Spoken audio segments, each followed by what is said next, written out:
Proverbs 31, 8 and 9 is where we are for our mornings with Brian and Tyler today. Go on ahead and read that, sir. Open your mouth for the speechless and the cause of all who are appointed to die. Open your mouth, judge righteously, and plead the cause of the poor and needy. Okay.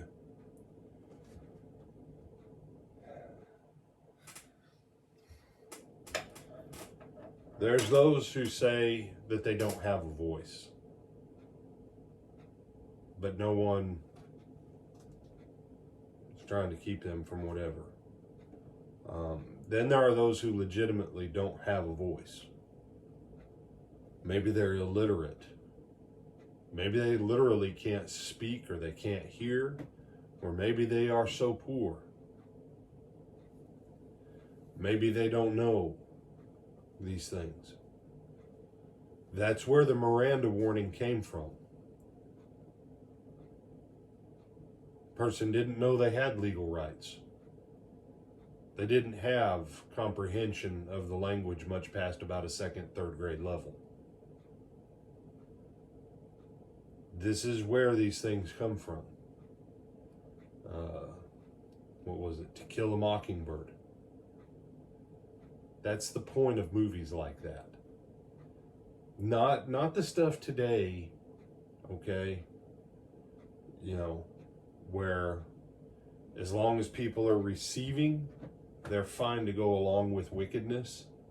That's not what this is talking about. That then when the tide shifts, then they want some kind of payback.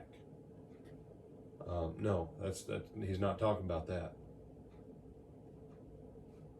I will say in this country that there has been a very long period of time that, for lack of better wording, poor white trash and a huge chunk of the black community have had no legal voice because they didn't have the education, they didn't have the training, they didn't have the economics. And you say, well, it goes on all around the world, brother, not just America. I know. But I don't live everywhere else in the world.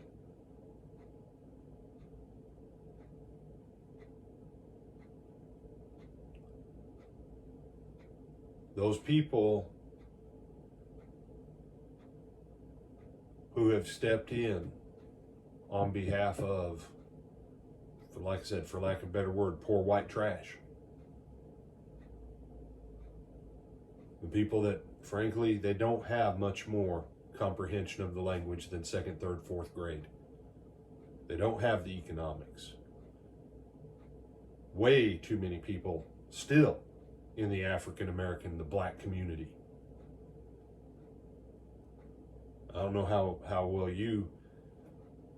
the number of guys that made it to the NFL that could barely read and write, that everybody kept advancing them. The NBA was a massive problem. They took kids from the ghetto, started taking kids from the ghetto at 17, 18 and giving them multi-million-dollar NBA contracts because they were such good basketball players. And then they had all kinds of trouble with them, with crime and everything else. And then they're like, we're going to slap these guys down, teach them a lesson. You do realize most of them, they literally could not read or write much above about a third or fourth grade level. Their agents were taking them. This is what that kind of stuff is talking about.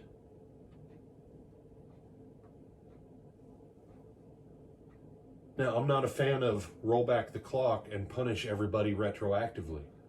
I'm a fan of start where you are today, and from today forward, where you can, try and help.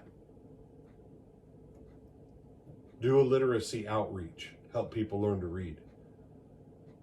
If you've got an economic improvement training in your community, invite a family, take a family. Help people change their destiny and their direction. When your church offers something, instead of saying, I don't need that, find a family in your community that you know does need it and go with them. Pay for them to go and then go attend it with them. so that they learn something about how to manage their money, how to read, how to do parenting. Some of the best teachers of parent instruction courses are the ones who were horrible parents. Why? Because they realized they were horrible parents and they wish someone would have taught a class like that. He said, well, my kids are fine. Right, but you know someone whose kids ain't. You know someone who's a terrible parent. Take them. Be the change that these verses want you to be. Don't be the whatever. You can punish everyone that you want for failing in this. But till we be the neighbor, like Jesus told us, till we be the neighbor and start doing some of this stuff to help other people not duplicate it, all we're doing is creating a new type of social abuse. And in case you haven't figured it out, America's a very abusive country. The whole culture is set up as a culture of abuse. And it's time for us as Christians to step outside of it and step back into the kingdom of God.